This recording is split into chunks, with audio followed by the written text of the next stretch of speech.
will stay here. I have seen enough for one life.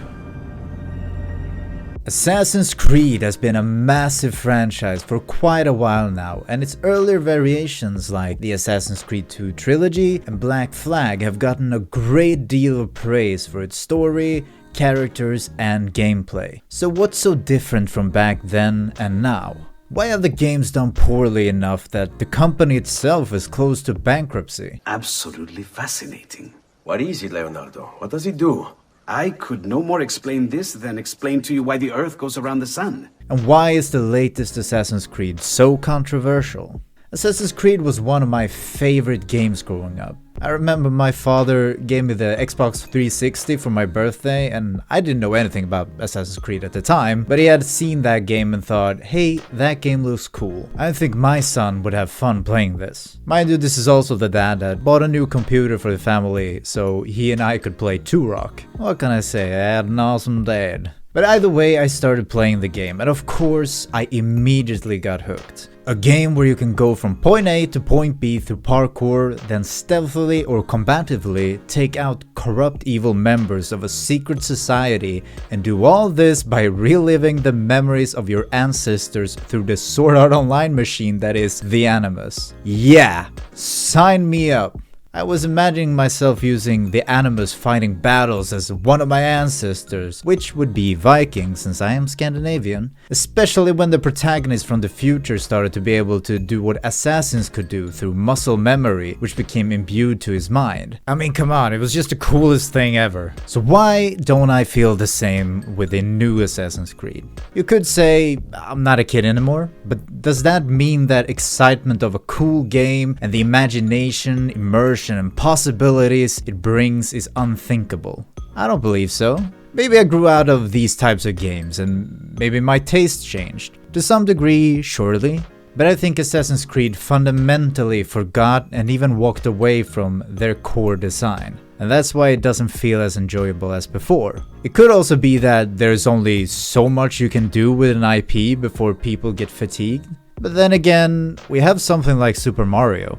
To understand the Assassin's Creed of today and the journey towards it, we should start at the beginning. Forgive me if my pronunciation is absolutely horrendous, but Patrice Désilets was the creator of the saga and directed it from Assassin's Creed 1 to Assassin's Creed Brotherhood, laying down a plan for the series to end with Assassin's Creed 3. Assassin's Creed was a story about discovering a concept with near infinite potential and then struggling to realize even a fraction of it. They had the task of redefining a genre and doing it before the technology to do so was well known. Before Assassin's Creed, Patrice Désilets had just finished Prince of Persia: Sands of Time and was tasked with creating a new one for the next generation of consoles. The team wanted to create something bigger this time, a Prince of Persia but open world. But at this time, there was no concept of an assassin, and the engine for such a game didn't exist yet. However, Patrice Désilets did want to make something different from a prince, waiting for a tragedy to get to the action. He wanted a character that could leap into action right away. That is when he stumbled upon a book of secret societies, filled to the brim with the mythologies about them. Alamut, by the Slovenian writer Vladimir Bartol, inspired him to make the main character an assassin. A fake footage was put together to simulate a concept for the game. The developers at the time were filled with excitement over this footage. Some saw it and thought about how cool the wall climbing was, or how cool the chase scene was where they jumped over a city wall and escaped on a horse. Others got excited about the prospects of making such a game, believing it to be impossible but still going, when can I start? At this time, something like this had never been done before, and the developers felt like it was the most exciting thing ever. By today's standard, this might not seem like much, but back then something like this was unthinkable. Patrice had been studying the assassins and had found out that they existed for real. The Ismailian faith and group. Their motto was, "Nothing is true, everything is permitted." He felt like this was perfect for a game, but also for life, which is why this very motto became incredibly important as a whole. He said, and I quote, "People tend to forget the creed, and the creed is what the franchise stands upon." What seemed important was the embodiment of the motto, that you could do what you want in the game. You could play it the way you wanted, and even though there's a story, it didn't drag you along, but pulled you into its narrative journey. At the time, interestingly enough, Ubisoft's reputation wasn't much better than it is today. They were known at the time for not having put out that many good games, they were suing the guys who left Splinter Cell team to work on Army of Two, and some knew them also allegedly as a company who didn't pay their developers very well. Despite this, several talented developers chose to join specifically to join the Assassin's Creed team, because of how well they thought of Sands of Time, as well as how impressed they were with the fake footage. When writing their characters, they wanted something to define them. In the case of the assassins, it was like the character was a bird of prey. This is also why, at the very least for the games directed by Patrice, the name of the main characters were related to a bird of prey. Altair, meaning bird of prey in Persian, and Ezio symbolizes the majestic bird, the eagle. One thing that's been kept throughout every Assassin's Creed is the fact that an eagle is always somewhere in each trailer. Back then, the trailers helped define the IP itself. In the words of Nicholas Kenton, art director for cinematics, when you saw the cinematic in the game, it puts you in the mood. It puts you in the context of the game. Another thing that seemed quite important to the team at the time was the story outside the story, and the way the story was told. In Sands of Time, the prince was telling the story to Farah in the future, and the gameplay was the past that was told throughout the story. The story in Assassin's Creed is told in the same way, but through the Animus. Patrice came up with the idea of the Animus while watching a TV show about DNA on a History Channel. He thought to himself, what if there's a machine that could actually read memories of your DNA, and that your ancestor lives through your DNA, not only biologically, but really like memories. This is why the story of the Animus, the characters of the future, is just as important, if not more important, than the assassins of the past, in my opinion. Patrice Désilets himself declared that this is not a historical game, it's a sci-fi universe in which you play in a historical setting, which is why I think historical accuracy was never really the main focus of these games. History was more of guidelines and inspiration for the story. You go through the Animus not to change the past, but to prevent a devastating future, to prevent the end of the world in modern times. Assassin's Creed isn't about Altair's story or even Ezio's story. It's about the Templars and Assassins throughout time. The main story, the most important parts of the games, were the parts outside of the Animus. An interesting aspect of the old Assassin's Creed was the way the developers defined an RPG. To the original director, an RPG meant that you embody and take on the role of the character as much as possible. Not just numbers and stats, he speaks of the fact that if you remove the HUD, then all of a sudden you no longer have marker to follow or text to tell you exactly what to do.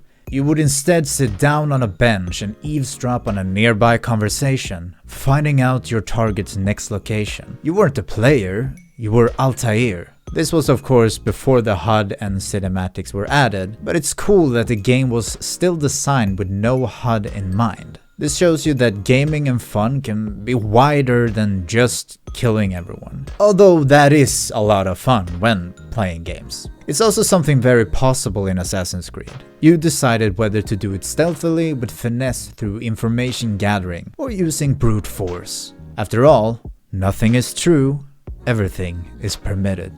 I get so impressed how passionate the developers were back then, how tight-knit they were as a team, and how much they prioritized the important things and paid attention to the detail of those important things. For example, Elspeth Torre, who was production manager for animation on the team, mentioned how they had a bunch of motion capture sessions for animations but always manually polished everything to make the blending of animations seamless and interconnected. She goes on about how that work was was not the most exciting but essential in creating a believable world. In that same vein, Alex Droin speaks on the fact that they didn't have stuntmen, so they did all the choreography themselves. They would go down to the Ubisoft garage, dress up and swing a sword around, beating each other up. In a playful manner, I'm sure. The team were even close enough where the annual reviews from the company became an excuse to hang out and make it a fun and not so serious thing, taking shots of vodka between the interviews and having casual conversations. A quote from Petrie goes, "We're doing it because HR asked us to do it,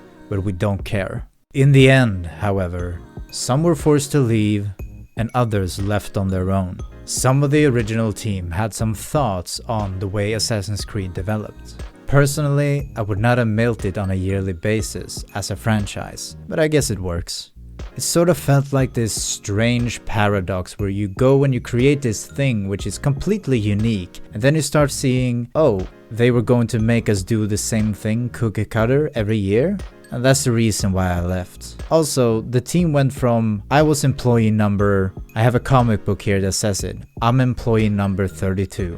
I'm really proud of what we did together to start that thing. The first one sold 10 million copies plus whatever, and then became something else that for the rest of my life, I'll be talking with people with mornings and coffee about it.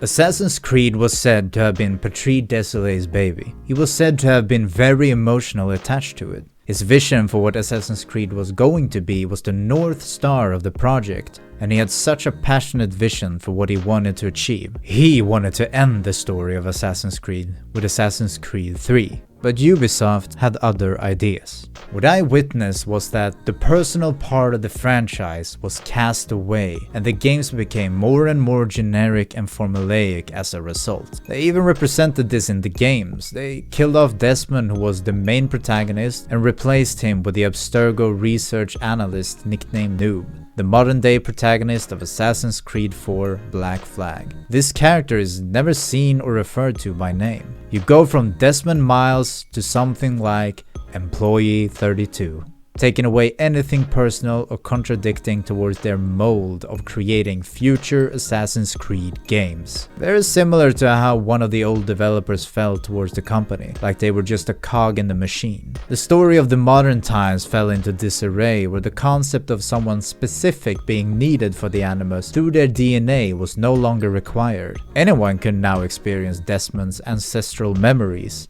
They can even experience a false version of the part, since you can play as male or female protagonist, but only one is canon to the main story. Before, going back to the past had a purpose in the future. Now it seems like we're just going around different random locations, forth and back in time, where the modern day story doesn't matter as much. The Animus wasn't a part of the story anymore. It was a tool of mass production. There didn't seem to be much ambition left from the developers for the franchise as a whole. Or maybe the company and its higher-ups stomped out the flames so everything could fit inside their mold. Although some of the games after Petrie left had good design and they were quite enjoyable to play. That felt more like a transition period to the more formulaic versions we have today. Some of the chosen location choices felt like they wanted to take advantage of the pop culture popularity, like Vikings with Valhalla, but Assassin's Creed doesn't really fit well with Vikings. Sure, they had some excuses and could explain away that there were a type of assassin during the Viking Age, but it doesn't exactly scream assassin. In fact, the truest of the Vikings' beliefs was to die in battle with honor, to enter the halls of Valhalla. Stabbing someone in the back or stealthily killing them not give off the vibes of a Viking. Although I guess I'm not too well versed in the truest history of the Vikings, but I don't see how going on longboats and running on England's open fields gives the impression of being a good choice for assassins to parkour around. Don't get me wrong, Vikings are cool and badass, and making a combat action game with Norse history is awesome, but it just didn't fit Assassin's Creed in my opinion. I felt the same way with Origins and Odyssey. These newer versions of Assassin's Creed had taken away one of the core gameplay loops in a way, which was the parkour.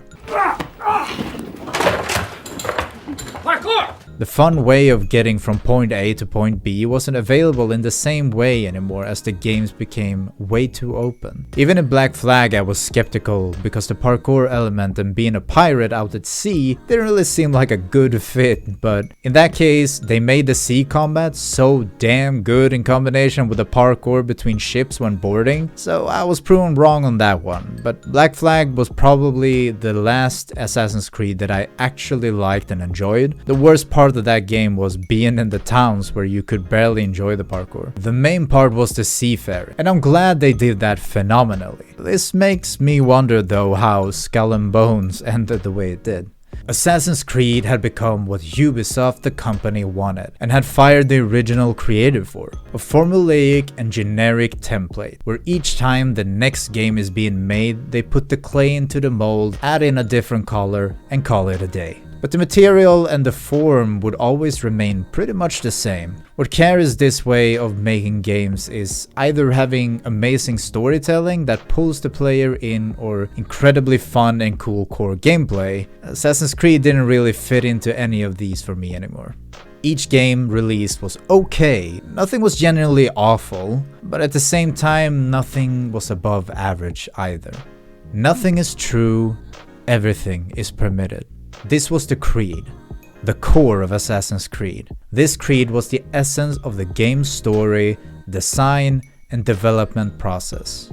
Does the same creed hold up in today's Assassin's Creed games? Or hold up as the philosophy of the developers and company? I won't give one true answer to this, as the Assassin's Creed can be interpreted in many ways, and to each it might mean something different. But from my understanding, it embodies critical thinking, as nothing is an absolute truth, and to encourage to seek wisdom, as everything is permitted. Just because you can do something, does that mean you should? If there is something you should do, will you excuse yourself with all the reasons why you can't, or will you look for a way how? What is the truth? We place faith in ourselves. We see the world the way it really is, and hope that one day all mankind might see the same. What is the world, then? An illusion. One which we can either submit to, as most do, or transcend. What is it to transcend? To recognize nothing is true and everything is permitted. That laws arise not from divinity but reason. I understand now that our creed does not command us to be free. It commands us to be wise. The developers who started it all were thinking outside the box. They were innovating not just the story, but how a game could be made. They pioneered new, never-seen-before systems, and instead of shuddering at the idea of how, they got excited about it and simply made it happen. It feels like developers today place themselves inside this box and limit themselves. Or perhaps it's the company that places them there. Either way, it feels like everything needs to happen or be created inside this box. While back in the day, how many times did people say, "Think outside the box"? I don't hear that term a lot nowadays. Wonder why that is. Adding on a bunch of features that are existing things from other games and other genres which don't fit into the core design is not outside the box. Neither is taking an already existing feature and splitting it into two. In Assassin's Creed Shadow, they make different MCs with different styles to approach the game. I personally like that I can play in a more combat-focused way, as I've grown to enjoy more combat-focused games. But is that Assassin's Creed? Is it a game where you are made to play a certain way? If you take out the assassin and you take out the creed, what is left? At that point, couldn't you just have let Patrice Désilets finish the franchise and his story with the third game as intended, and start a new IP? But then again, you can switch between the protagonists during the game, which is appreciated. That brings up a question though. If you can always choose, why split it into two characters? You could always choose your own approach, whether to stealth or rush in. You didn't have to play as an assassin in the way most people would describe them as. In the previous games, you chose between methods. The only thing new about this specific feature that Shadow bring is to choose between characters instead of method. Also, in Odyssey, you're almost forced to go full combat, as the enemies can't really be assassinated outright. I get the feeling that they no longer know the identity of the franchise. In the old games, nothing is true, everything is permitted. is this still true for the new games? I feel like the MC of the newer games do have something interesting about them. They have struggles, heartfelt moments, and purpose. But in the case of something like Ezio, it's just no comparison to me. To borrow a French term, which seems appropriate, the characters of the earlier games just had a certain je ne sais quoi. There is this growth to Ezio as a character that just captured my interest and rewarded my investment. His story didn't drag me along, it pulled me in. Ezio starts off as a spoiled brat and ladies' man. I have plenty of outlets. I meant besides vaginas. He goes through tragedy and seeks revenge. A classic tale, but to reach the end of his journey, he's also forced to grow up, be a man and become an assassin. He learns how to be an assassin from his mentor Machiavelli, finds kinship and brotherhood with Da Vinci. The phenomenal moments of having historic characters as companions helped build the character of Ezio with their great interactions. In the second game, he forms a brotherhood, helps others come together for a greater purpose. He becomes a leader and a hero, fighting against the tyranny of the Templars and chasing one of the best villains in Assassin's Creed in my opinion, Cesare Borgia. What makes a better MC than a great villain? In the third game, he's the old veteran. He has experienced life, grown into a man and learned how to lead, how to fight for something other than himself. Now, he seeks a greater purpose, a greater truth. The world is an illusion, and he seeks to transcend it. At first, he wanted to protect his loved ones, then protect his country, and now protect the world and its future. I have lived my life as best I could, not knowing its purpose, but drawn forward like a moth to a distant moon. And here at last, I discover a strange truth. That I am only a conduit for a message that eludes my understanding. Who are we who have been so blessed to share our stories like this? To speak across centuries? Maybe you will answer all the questions I have asked. Maybe you will be the one to make all this suffering worth something in the end. To me, the protagonist of today and after Black Flag just don't feel as thought-provoking or fleshed out. They seem very simple as characters. And to be fair, I would also say the same thing about Altair in the first game. But in his case, his character got more fleshed out in Revelations, making him quite an interesting character. And it was also the first game of the series. The main focus was on this whole new concept rather than the character itself. Simplicity is fine if you can combine several simple things, making it complex. But the problem is when you either keep everything simple or build something with a shaky foundation, making it not complex but complicated. This was an advice I got during university when studying game design. I think it applies to every aspect of creation. Make it complex, not simple nor complicated. Less is more unless it's too little. Before, it seemed like getting every aspect of the character right and interesting was important. Now it feels like the characters need to be made inside these lines of restriction. Before, game design was about building new foundations or standing on the shoulders of giants, not to take advantage of what was built before, but to reach newer heights. Now it feels like it's all about risk management and making a game for everyone, which ironically ends up being for no one. Before, the story was thought-provoking, intriguing and alluring. Now, I'm happy if I don't get a lecture of modern-day politics or dialogue so dry and cringe, I'd just rather play with no sound and the screen turned off. Resentment can grow quietly without much warning after a storm. Mushrooms can too. Shiitake? As each Assassin's Creed was released, more and more Ubisoft would push for special edition versions of the game, leaving out content unless you spend more money on pre-purchases. The game became filled with microtransactions where you can't even use the excuse to spend money for bragging rights to other players because it's a single-player game. This also influences the way the game is designed, to intentionally add in frustration to sell the solution. The one major change in the formula of Assassin's Creed was when they went from the typical ones like Assassin's Creed 3, Black Flag, etc. to the ones like Origin, Odyssey and Valhalla. I genuinely believe this change was made not because the old ones were getting stale, but to fit in microtransactions easier. The fact that it helped ease the Assassin's Creed fatigue at the time seemed in my opinion like it was just a happy coincidence. Games cost massively more to make today than back then, so bad and corrosive monetization practices are implemented into the game to make ends meet, right?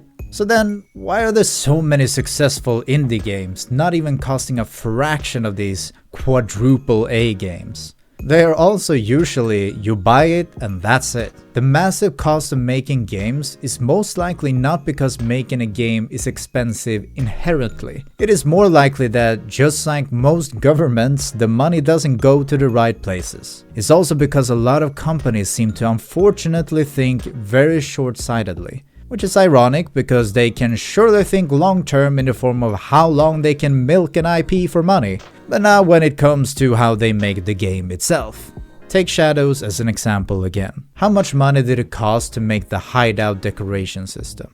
In terms of development time, resources, time not spent on core aspects of the game, now imagine how much money you made because that system was in the game. How many people saw that system and thought, well, now I have to buy the game? Some, maybe, but I can't imagine it was proportional.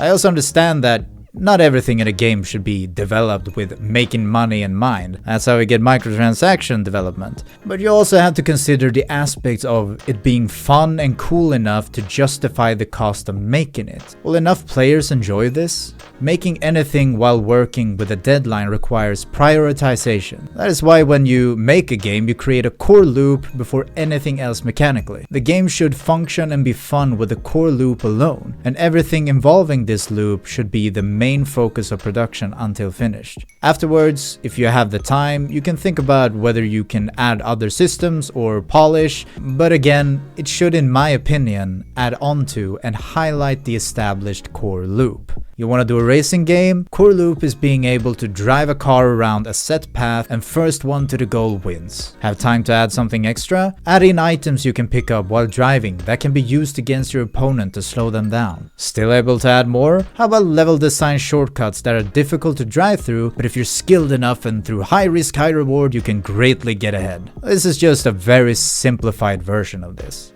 But the core loop in Assassin's Creed is, without a doubt, getting from point A to point B in a fun way, and then taking out your target either through stealth or through combat.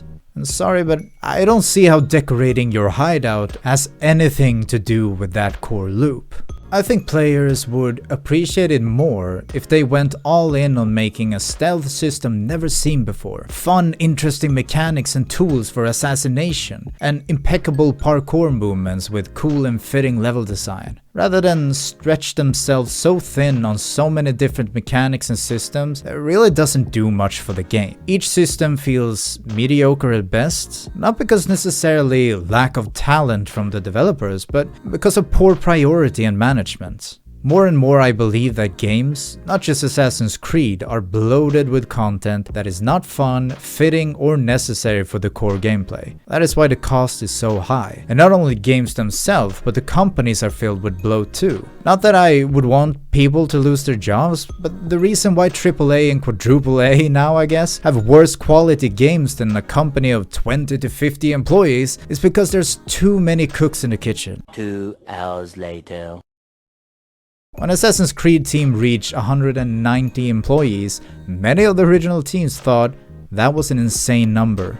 When the gameplay loop is the same over and over and no improvement on quality or enhancement of the gameplay is made, that makes it get boring quite fast. It works for a single game, maybe even a few games if the loop itself is very fun and engaging, but a game that has the same gameplay loop every single game for 18 years, with no real improvements or enhancement to that gameplay loop, it would be quite a task to attain player retention. A few that come to mind that uses the same gameplay loop over and over in most of their games that actually pulled it off would be FromSoft, Capcom, Nintendo, but even in their cases they have other IPs that fit better in with different styles of gameplay. You want fast-paced Dark Souls? Play Bloodborne. Want an open world? Elden Ring. Capcom has similar gameplay loops throughout all their fighting games, but they improve upon the quality, and if you get tired of it, you can cool off with Resident Evil, Monster Hunter, Mega Man, or Dragon's Dogma. Assassin's Creed is the game that got Ubisoft to where it is today. They gripped this franchise too tight, and now they broke it. Imagine if Capcom would start implementing a system into Street Fighter where you can build a home like The Sims. Like, yeah, sure, that's kind of fun and personal, but what does it have to do with a fighting game? They stuck to the core and improved upon it. That is why each Dark Souls-esque game from FromSoft is so beloved, why people keep coming back to Street Fighter or Super Mario.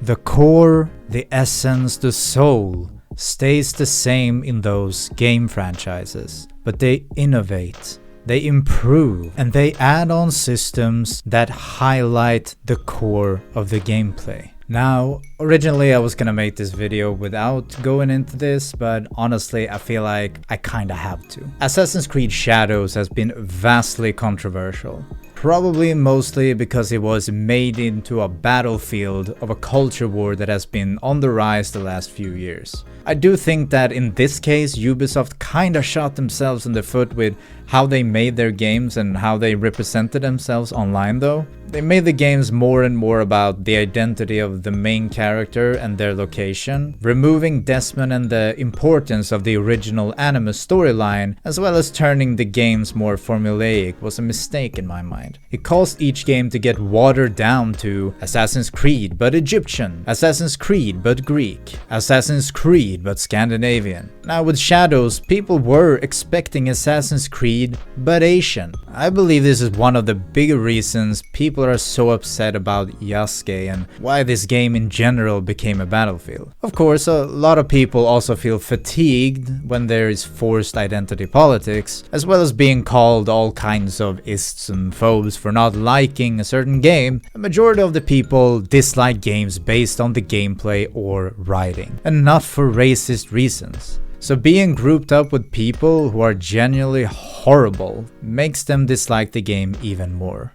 And when devs scream out saying the same thing, it makes them dislike the company and the community as a whole. Nothing is true, everything is permitted. When and why did we abandon critical thinking? The ability to discuss and understand different points of view, and understanding that the world isn't black and white. As Altair would say, the world is an illusion and we must use reason and wisdom to transcend it. Personally, I didn't really care that Yasuke was the main character. I could understand people's frustration, but I got tired of the games themselves long before this because the quality of the games and the story dropped significantly after Black Flag, in my opinion. But on the same note of being understanding of people's complaints, I also dislike some criticism that I find a bit petty. Some criticism was for destructible objects that were sacred in Japanese culture, striking Japanese civilians as a foreigner, as well as tomb raiding the current emperor's ancestors' imperial armor. In the older games, some of this would desynchronize you to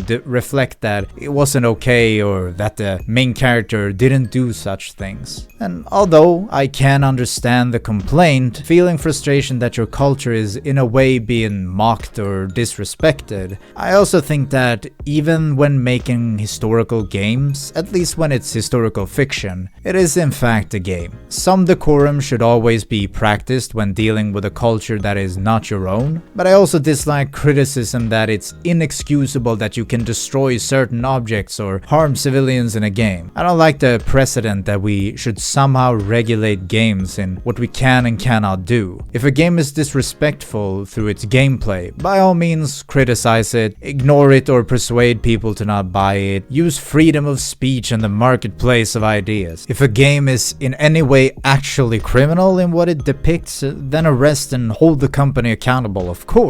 But to ask for censorship and ask for actual governmental interference in what can and cannot be destroyed in a video game, just to stick it to the woke, is going a bit too far. So I guess I worded it wrong in the beginning. It's not that I don't agree with the fact that they're criticizing something like it. It's more that how far they took the criticism, that it even went to the Japanese prime minister just because they really dislike the people making the game or the company itself. Like, this is a bit too far. Let me provide a little bit of an example. If a game makes a core system like in Red Faction where you can destroy everything, and then in the game there's a religious place of worship, I don't think it's a big deal that you can destroy it. But if such a system didn't exist and the place of worship was the only thing that could be destroyed, then maybe I would agree that this is clearly making a statement that is a bit uncouth, and absolutely criticize that.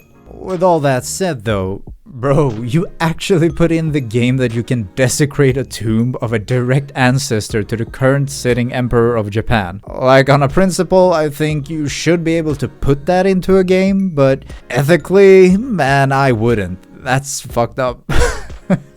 Now, of course, the reason a lot of people is retaliating with a little bit of pettiness when it comes to criticism is, of course, Ubisoft themselves were talking about how they were honoring the Japanese culture. So, I mean, I guess I can understand the criticism, even if I don't like how far it was taken for the sake of the freedom of future game development. And just like with the identity complaints, Ubisoft put themselves in the position when it comes to complaints about historic accuracy. Ubisoft were the ones who spoke up about historical accuracy to defend some of their development choices, and now because of this, everyone is looking through the lens that Ubisoft themselves are holding up.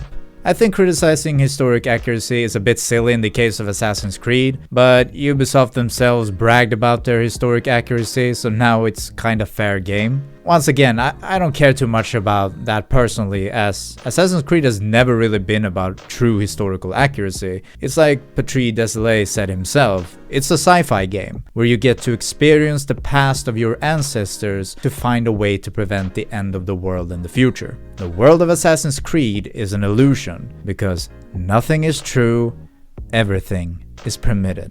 So this is my analysis and take on the franchise as a whole from my experience with it. I grew up on Assassin's Creed and it's very disappointing to me to see what has become of it. I feel like it's too different from what I used to enjoy so much, and they lost the essence of the original games. They lost the vision. But it could also be that I grew up and my taste in games changed. Most likely though, it's a combination of the two, I'd say. However, if you feel differently than my opinions, first of all, I'm glad for your sake that you can enjoy the Assassin's Creed of today and that you have the feelings of dopamine when the next one is released, as I once did with every game of Assassin's Creed 2 trilogy. Second of all, please let me know why in the comments. I'm genuinely interested in people's opinion of this, as I think healthy and respectful discussion and disagreements are good for progress. Progress of the mind, media, and people. As they say, stagnant water starts to rot.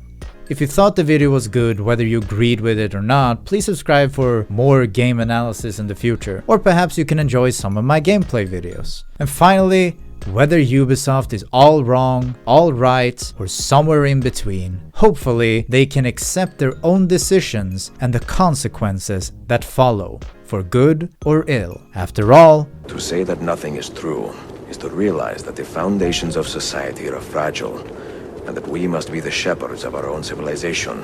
To say that everything is permitted is to understand that we are the architects of our actions, and that we must live with their consequences, whether glorious or tragic. nothing is true, everything is permitted.